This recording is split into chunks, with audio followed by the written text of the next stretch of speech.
है कि बॉस अच्छा मिले, जो कुलीग्स हैं वो आपके अच्छे ना हों या इर्द गिर्द के लोग जो हों, तो किस किस्म के केसेस जो है वो आपके पास रिपोर्ट्स होते हैं? हमें घर की टेंशन को ब्रैकेट ऑफ करके ही हम ऑफिस जाते हैं। चाहे हमारी निकलते हुए बेगम से लड़ाई हुई हो, आप इससे उल्ट कर रहे हैं कि आप इमेजिन करें कि आप ऑफिस पहुंचे और आपका मूड ख़राब है, तो क्या होगा? जिन बच्चों को एक्चुअली जो जैसे बाय बर्थ हैं, डेवलपमेंटल हैं, तो वो तो नज़र आ रहे होते हैं ना, तो उनके बारे में क्या परसेप्शन है? जल्ला, साईं, उनके घर के लोग उनको ये टर्म्स दे रहे होते हैं।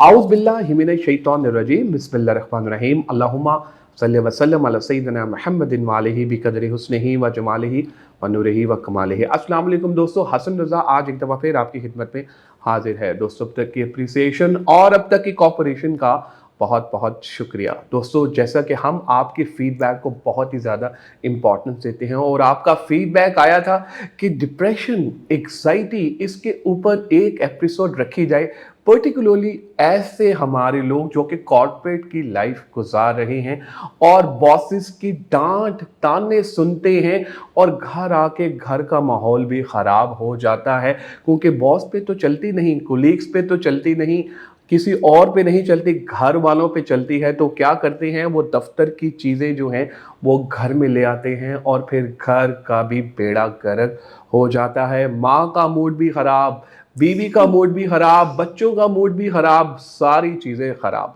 दोस्तों, इस इम्पॉर्टेंट टॉपिक पे बात करने के लिए कि किस तरह से आप अपने डिप्रेशन, एंग्जाइटी जो कॉर्पोरेट के लोगों की है वो ख़त्म कर सकते हैं, हमने दावत दी है one of the season professional, I mean ladies and gentleman, she is amazing, she is such a great professional. इनका नाम है नजमा बदर। नजमा बदर is a senior clinical psychologist और ये जनरल हॉस्पिटल में भी काम करें। इसके अलावा ये बहुत सारी पाकिस्तान की यूनिवर्सिटीज़ में जाती हैं विजिटिंग फैकल्टी में और ये एक कॉर्पोरेट ट्रेनर भी हैं। आइए नजमा बदर से मिलते हैं और जानते हैं उनका expert opinion about this topic. Thank you very much Najma for joining us today and I am super excited कि आज आप हमारे साथ हैं। Welcome on board.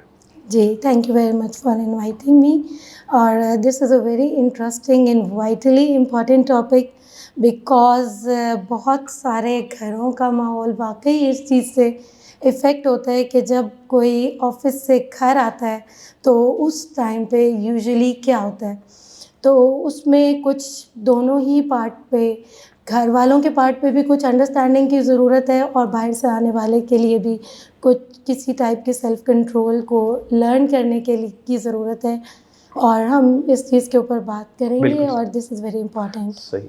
अच्छा नजमा, आई मीन आप देखें कि ये तो हर घर की कहानी है हुँ। कि ये हो ही नहीं सकता कि किसी भी इदारे में आप काम करें और वहाँ आपको अच्छे बॉसेस मिल जाएं, इन्वायरमेंट बहुत अच्छा हो, मतलब कहीं जी। ना कोई चैलेंजेस ज़रूर होते हैं। हो हुँ, सकता है कि बॉस अच्छा मिले, जो कुलीग्स हैं वो आपके अच्छे ना हों या इर्द हुँ, गिर्द के लोग जो हों, आई मीन चैलेंजेस तो रहेंगे। एग्री। तो आप हमें ये बताइए, क्योंकि आपके पास डिफरेंट लोग आते हैं, कॉर्पोरेट के लोग भी आते हैं जो कि आपसे हुँ, मतलब इलाज करवाने के लिए कि जी। देखिए जी मुझे डिप्रेशन हो गया, एंग्जाइटी होगी, तो किस किस्म के केसेस जो है वो आपके पास रिपोर्ट्स होते हैं? देखिए, बेसिकली तो अगर हम इसको पुटिंग इन अ नटशेल कि this is very important to learn work home balance कि घर और वर्क प्लेस दो इंडिविजुअल जगह हैं, दो दोनों के स्ट्रेसर्स हैं और दोनों की ब्लेसिंग्स भी हैं, ठीक है ना? If you are going at work place, you are earning, then you are getting money and all these privileges from there, ठीक है ना? वहाँ से हमें पैसा मिल रहा है, इज़्ज़त मिल रही है, नाम मिल रहा है, एक्सपोज़र मिल रहा है, बहुत कुछ मिल रहा है। बट साथ-साथ बहुत सारी ऐसी चीज़ें भी हैं जिससे ज़हनी दबाव है, टेंशन है, स्ट्रेस है, वो सब कुछ साथ-साथ है। और सिमिलरली घर में हमें जहाँ पे शेल्टर मिल रहा है, कम्फ़र्ट मिल रहा है, थोड़ा-सा हम ज़ोन आउट होते हैं वर्क प्लेस से, हम वहाँ पे आते हैं, तो वहाँ की भी कुछ चैलेंजेस हैं। ठीक है? बिल्कुल सही। तो स्ट्रेस तो इतना ऑब्वियस है हर एक की ज़िंदगी में, जैसे आप कहें कि ज़मीन पे दरख्त हैं, आसमान पे बादल हैं। आप कोई आसमान बग़ैर बादलों के तसव्वुर नहीं कर सकते, कोई ज़मीन आप बग़ैर दरख्तों के तसव्वुर नहीं कर सकते। अब हमें स्ट्रेस को मैनेज करना सीखना है। ठीक हो गया। अब आप ये देखें कि अगर आप इससे उल्ट कर लें कि आप इमेजिन करें कि आप ऑफिस पहुँचे और आपका मूड ख़राब है, तो क्या होगा? बेड़ा गर्क हो जाएगा। आई मीन बॉस तो नाराज़ हो जाएगा और शायद हो सकता है कि नौकरी के लाले भी पड़ जाएँ। तो जब आप घर आते हैं तो उस वक़्त जो आपका एक आप ठीक है, आपकी वाइफ़ अंडरस्टैंड कर सकती है, लेकिन आपके बच्चे यूजुअली अंडरस्टैंड नहीं कर रहे होते। उनके लिए और बहुत दफ़ा ये होता है कि सुबह के टाइम पे बच्चे स्कूल जा रहे होते हैं और उनका फ़ादर्स के साथ, ख़ुसूसन जो बिज़नेस वाले फ़ादर हैं या वो बच्चे जो वैन में जा रहे हैं स्कूल, उनका मॉर्निंग में फ़ादर के साथ एज़ सच इंटरैक्शन नहीं है। उनका दिन का पहला इंटरैक्शन वो होता है जो फ़ादर ऑफिस से घर आए हैं और वो भाग के जाते हैं, बाबा ऐसे ऐसे। और उस वक्त अगर बाबा के हाथ में फ़ोन हो और वो किसी कोलीग से अपने पूरे दिन की बात डिस्कस कर रहे हैं या कुछ और कर रहे हैं, तो वो फिर उस बच्चे के लिए भी एक लर्निंग है। वो बच्चा एक तो ऑब्वियसली वो समझेगा कि मेरी बात की इतनी वैल्यू नहीं है, और वो सब चीज़ें जो उसकी पर्सनैलिटी पे इफ़ेक्ट होगा लॉन्गर टर्म, वो तो अलग बात है। लेकिन वो भी इवेंचुअली ये लर्न कर रहा होगा कि family members are not important. जो आप उस बच्चे को अभी दे रहे हैं आफ्टर सम डिकेड्स, वो भी यही कर रहा होगा। जब वो ऑफिस से आएगा, उसका अब्बू से बुलाएगा, तो वो कहेगा अब्बा जी 1 मिनट ठहर जाना ज़रा, मैं अभी ऑफिस से आया हूँ, ठीक है ना? उस टाइम अब्बा जी को अच्छा नहीं लगेगा कि देखो मैं इसका अब्बू हूँ और ये मेरे साथ ऐसे बोल रहा है।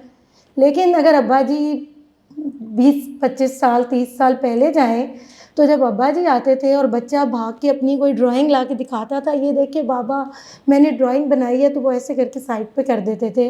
तो वो भी तकरीबन वही चीज़ है, एग्रीड, ठीक है ना? वंडरफुल। तो हमने बिल्कुल सही। और ये भी एक इम्पॉर्टेंट है कि जब आप ऑफ़िस जाते हैं, स्ट्रेस होता है, काम होता है, बैक टू बैक प्रॉब्लम होती है, किसी का some days are good days, some days are bad days. तो हमें चीज़ों को मैनेज करना है। हमें एक बड़ी अच्छी-सी टर्म होती है जिसको हम साइकोलॉजी में यूज़ करते हैं, ब्रैकेट ऑफ। अब हमें घर की टेंशन को ब्रैकेट ऑफ करके ही हम ऑफिस जाते हैं। चाहे हमारी निकलते हुए बेगम से लड़ाई हुई हो, तो भी हम जाके कहते हैं अस्सलाम वालेकुम, how are you, nice, have a good day. तो फिर अगर बॉस से डांट पड़ी है ना, तो भी आपको थोड़ा सा अपने आप को जो ऑन योर वे बैक, आप अपने आप को थोड़ा सा टाइम दे सकते हैं। आप किसी कोलीग से बात करके कैथारसिस कर लेंगे, या what ever you can do. लेकिन घर आने के फ़ौरन बाद वाले 5-10 मिनट वो आप ऐसे दे लें कि वो क्वालिटी टाइम हो। उसके बाद आप चाहे अपना टाइम मी टाइम ले लें, लेकिन सिर्फ 5 मिनट। आप ये देखें कि जब आप आके एकदम से डांट देते हैं, तो वो बेड़ा गर्क भी तो 5 मिनट क्या, वो 5 घंटों का बेड़ा गर्क होता है अगला, कि बेगम भी नाराज़, बच्चा भी कहता है कि क्योंकि आपकी प्रेजेंस तब मीनिंगफुल होती है जब आपके इर्द गिर्द के लोग आपकी प्रेजेंस से हैप्पी हों। वाह, बिल्कुल। और यूजुअली फादर्स जो हैं वो हेड ऑफ़ द फैमिली हैं। तो हेड ऑफ़ द फैमिली को जैसे आप अपने बॉस से एक्सपेक्ट कर रहे होते हैं कि वो ऑफ़िस का माहौल सही रखे, यार क्या है हम सारा काम कर रहे हैं फिर भी बोल रहे हैं। तो जब आप बॉस बन रहे हैं घर के, तो आप क्या कर रहे हैं? आप बहुत वाइटल पर्सन हैं, और आपकी एक तमाम इम्पॉर्टेंट कामों में से एक काम ये भी है कि आप अपने घर का माहौल अच्छा बिल्कुल रखें, सही, एग्रीड। ठीक है अच्छा, ना? एक चीज़ और मैं आपसे ये पूछना चाहूँगा। अच्छा नजमा, हमें ये बताइए कि बहुत दफ़ा ये देखा गया है कि जितने हमारे जो कॉर्पोरेट के लोग हैं, उनका मी टाइम कोई नहीं होता। अपने लिए जो वक़्त गुज़ारना है, अपने साथ गुज़ारना है, कोई नहीं। सुबह गए ऑफ़िस और ऑफ़िस से वापस आए, फिर ऑफ़िस, घर में भी लैपटॉप हो गया, मोबाइल हो गया, यानी कि उसके थ्रू होते। तो आप क्या रिकमेंड करती हैं कि वो मी टाइम किस तरह से बंदे को जो है ना, वो पहचाना जाए कि यार देखो ये तुम्हारा मी टाइम है, तुम्हें इसके ऊपर काम करने की ज़रूरत है? This is very important. और मैं ना थोड़ा सा इसको कॉर्पोरेट क्लास से पीछे लेके जाती हूँ। हम लोग जब अपने स्कूल लाइफ में होते हैं, हायर स्कूल, कॉलेज, तो हमें ये कहा जाता है आपका काम है सिर्फ पढ़ना। हमें मल्टी डायमेंशनल अप्रोच नहीं सिखाई जाती। हमें उस टाइम ये नहीं बताया जाता कि आपने मी टाइम लेना है। हाँ, आपको हमें ये नहीं बताया जाता कि आपने रिलेशनशिप्स को इम्पोर्टेंस देनी है। हमें ये नहीं बताया जाता कि हमारी ज़िंदगी में तफरीह की भी इम्पोर्टेंस है। मुझे यूँ लगता है कि थोड़ा-सा यहाँ से ही हमारी जो एक ट्रेनिंग होती है, वो ये होती है the most important thing is everything. तो फिर हमारी जॉब जब मोस्ट इम्पॉर्टेंट थिंग बनती है तो वो एवरीथिंग बन जाती है। जब हाउसवाइफ होती है एक फ़ीमेल अगर फॉर एग्ज़ाम्पल, तो उसके लिए उसके घर वालों का काम एवरीथिंग बन जाता है और फिर वो सेल्फ निगलेक्ट स्टार्ट हो जाता है और ये चीज़ जो है ये चलती है। और हम एक अपनी साइकोलॉजी में हम बिहेवियर एक्टिवेशन चार्ट ऐसा देते हैं जो भी मल्टी डायमेंशनल हो और उसके अंदर वैरायटी ऑफ एक्टिविटीज़ हो। उसके अंदर सेल्फ के लिए भी टाइम हो, चाहे 10 मिनट हो, चाहे 15 मिनट हो, 20 मिनट हो, थोड़ी सी वॉक हो, थोड़ी सी मेडिटेशन हो, अपनी फेवरेट डिश को खुद से बनाना हो या अपना मसाज हो, एनीथिंग।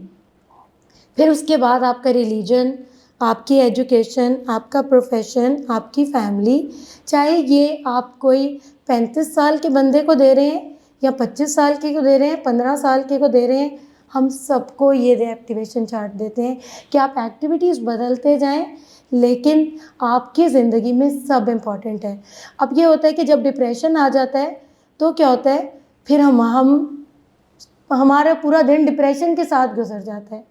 हम मरीज़ को कहते हैं भाई आपके अंदर डिप्रेशन है, आप डिप्रेशन के अंदर ना जाएं। मतलब ये नहीं है कि ठीक है you are a patient having depression, लेकिन इस वक्त ये लग रहा है कि एक डिप्रेशन है बड़ा सारा, उसके अंदर कोई एक अहमद साहब या कोई एक अली साहब फंस गए। हमने उनको इसमें से निकालना है क्योंकि अली साहब की ज़िंदगी में उस डिप्रेशन के अलावा उनकी फैमिली है, उनकी एजुकेशन है, उनका प्रोफेशन है, उनके बच्चे हैं, उनकी रिक्रिएशन है, सब है। तो मुझे तो ये लगता है कि अर्ली ईयर्स में हमें बैलेंस लाइफ गुजारने की ट्रेनिंग देनी चाहिए, बिल्कुल सही। बच्चों को भी। सही। लेकिन अगर बच्चों को नहीं दी तो it is never too late. Whatever you can do to for yourself you can do it right now. आप आज कर लें अपने लिए ताकि आपके अनफिनिश्ड बिजनेसेस रिलेटिवली कम रहें। सही। और क्या होता है कि हम कभी कभी ये देखते हैं कि I am equal to others evaluation, तो ये वाली चीज़ भी इम्पॉर्टेंट है क्योंकि मिसाल के तौर पे जब हम अपनी एकेडमिक ईयर्स में होते हैं तो हम कहते हैं कि जैसे मिस्टर अहमद और mister Ali is equal to his academic performance. उसके बाद आगे चलते हैं तो वही मिस्टर अहमद और अली जो हैं वो बॉस की वैल्यूएशन के बराबर हो जाते हैं। आगे चलते हैं अगर कोई मिस आमना है तो वो इक्वल टू हो जाती है सास की एवेलुएशन, सौर की एवेलुएशन, बच्चों की परसेप्शन। तो फिर हम अपने आप को खुद एवेलुएट नहीं करते। ये भी एक बहुत बड़ा फैक्टर है कि अगर आप अपने आप से सेटिस्फाई हैं, if you have given your 100% and then things are not in your favour, तो फिर उस वक्त आप तो अपने साथ वो बुरा ना करें ना जो अगलों ने किया है। एग्रीड ठीक है। एग्रीड। अच्छा नजमा, एक और इम्पॉर्टेंट क्वेश्चन, क्योंकि I am in a corporate sector, you are in a corporate sector as well, ये बताइएगा कि अक्सर औकात फिजिकल जो उससे रिलेटेड केसेस है वो तो रिपोर्ट हो जाते हैं, मेंटल हेल्थ से केसेस वो रिपोर्ट ही नहीं होते, उनको एक टैबू समझा जाता है। बच्चा जाके अपने माँ को या किसी को कहता है कि नहीं यार, किसी खानदान वाले को बता नहीं सकता कि मुझे ये प्रॉब्लम है, मुझे डिप्रेशन है, एग्जाइटी है। ऐसा क्यों है हमारे माशरे में? हमारे माशरे में इसलिए है क्योंकि इस चीज़ के साथ ना जिन बच्चों को एक्चुअली जो जैसे बाय बर्थ हैं, डेवलपमेंटल हैं, तो वो तो नज़र आ रहे होते हैं ना, तो उनके बारे में क्या परसेप्शन है, जल्ला, साईं, उनके घर के लोग उनको ये टर्म्स दे रहे होते हैं और या फिर साइको। ठीक है, हम ये नेगेटिव वर्ड्स इन बीमारियों के साथ अटैच कर देते हैं और फिर जब हम किसी से लड़ रहे होते हैं तो कहते हैं यार तुम्हें ना इलाज की ज़रूरत है। तो ये एक ताने के तौर पे, नेगेटिव कमेंट के तौर पे यूज़ होता है। तो जब आप इसको लिंग्विस्टिक की टर्म्स में देखें तो जिन तमाम चीज़ों के साथ आप नेगेटिव टर्म्स ऐड कर देते हैं, अगर आप इसको कहें कि you need to do something for your mental well being, तो फिर क्या होगा कि इसके साथ एक पॉजिटिव वर्ड आएगा।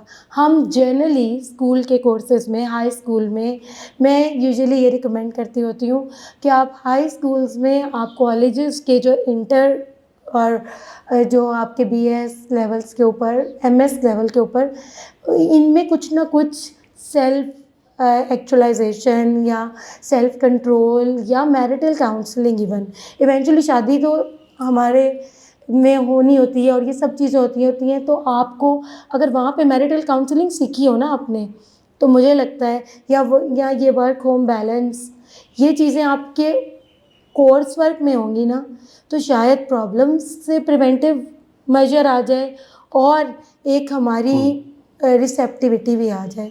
अमेजिंग।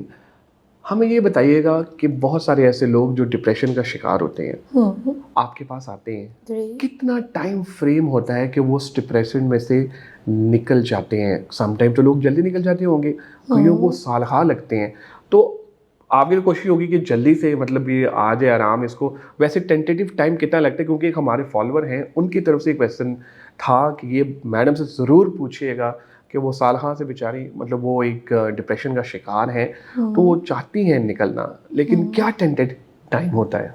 देखिए बेसिकली कोई यार्ड स्टिक नहीं है इसमें। डिप्रेशन की सिवियरिटी डिफरेंट है, डिफरेंट लोगों की डिफरेंट होती है, और इंडिविजुअल्स की पर्सनालिटी, उनकी सोशल सपोर्ट, उनका सेल्फ कॉन्सेप्ट, ये सब चीज़ें वो पैरामीटर्स हैं जो आपकी ट्रीटमेंट के बेटर रिज़ल्ट आने के आप समझ लें पैरामीटर्स हैं। जितनी जल्दी आपको अवेयरनेस हो जाएगी कि you need to come out of it, जब आप अपने अंदर एक मोटिवेशन लेके आएंगे और आपको आप पार्ट ऑफ द थेरेपी बन जाएंगे, या आपके घर में कोई को थेरेपिस्ट होगा आपका, क्योंकि थेरेपी में तो आपने आने हफ्ते में 1 मरतबा 2 मरतबा ऑलमोस्ट 30-40 मिनट्स का सेशन हमें होगा। थोड़ा साइंस भी बताइए कि सिम्टम्स क्या होते हैं जब डिप्रेशन बनने को लग रहा होता है? ओके, वैसे तो वो लग रहा होता है कि मतलब बिल्कुल नॉर्मल है, लेकिन अंदर से वो परेशान, तो वो कुछ 3-4 ऐसे मेजर साइंस। बेसिकली जो डिप्रेशन के अगर आप क्लिनिकल फीचर्स की बात करें, तो उसमें ये होता है कि low mood most of the day, every day for 2 weeks, ये एक डायग्नोस्टिक फीचर है। लेकिन ऑब्वियसली अगर 2 वीक्स में कंसेक्टिवली ये नहीं भी हो रहा, but most of the time आप फील कर रहे हैं कि आपके अंदर लो मूड चल रहा है और you are unable to get happy, या आप कोप अप नहीं कर पा रहे, आप अच्छी चीज़ों से वो काम जो पहले आप बहुत मज़े लेके करते थे अब आप नहीं कर पा रहे हैं, तो इन सब चीज़ों को हम लोग कहते हैं कि दिस इज़ डिप्रेशन। जो क्लिनिकल डायग्नोसिस है वो ये है, और जो एसोसिएटेड फीचर्स हैं उसमें भूख में, नींद में, रिलेशनशिप्स में, वर्क की क्वालिटी में, पढ़ाई की क्वालिटी में, रिलेशन आपके फ्रेंड्स के साथ तक जो ताल्लुकात हैं, आपके इंटरपर्सनल ताल्लुकात बच्चों के साथ, बेगम के साथ, अगर मल्टीपल जगहों पे ये प्रॉब्लम आ रही है तो you need consultation and help. सही, thank you very much Najma, I mean you are amazing speaker. जैसे मैंने पहले बताया कि I have learn lot of things during this session. बहुत शुक्रिया, it's an honour for us कि आपने आज हमें ज्वाइन किया, बहुत शुक्रिया। Welcome, it's pleasure for me as well. Likewise, thank you. आप लोगों का भी बहुत शुक्रिया आज के एपिसोड देखने का। मैं उम्मीद करता हूँ आज के एपिसोड आपको पसंद आई होगी। दोस्तों, नजमा ने हमें ये बताया कि कॉर्पोरेट लाइफ में आप वर्क लाइफ बैलेंस किस तरह से कर सकते हैं, और अगर आप एग्जाइटी और डिप्रेशन का शिकार हो गए तो उन्होंने हमें ये भी बताया कि उसमें से आप किस तरह से निकल सकते हैं। फिर उन्होंने ये भी बात की कि अक्सर औकात ये देखा गया है कि बचपन में कुछ ऐसे नाम बच्चों के रख दिए जाते हैं, जैसे कि ये कोई झल्ला है, जैसे यार इसको कोई नाम डाल दिए जाते हैं। तो मेरा ख्याल ये है कि जिस तरह भी इन्होंने हमें बताया, अगर हम इनकी सारी इंस्ट्रक्शंस पे हम अगर देखें कि किस तरह से हम चल सकते हैं, तो I think this is going to be a wonderful session.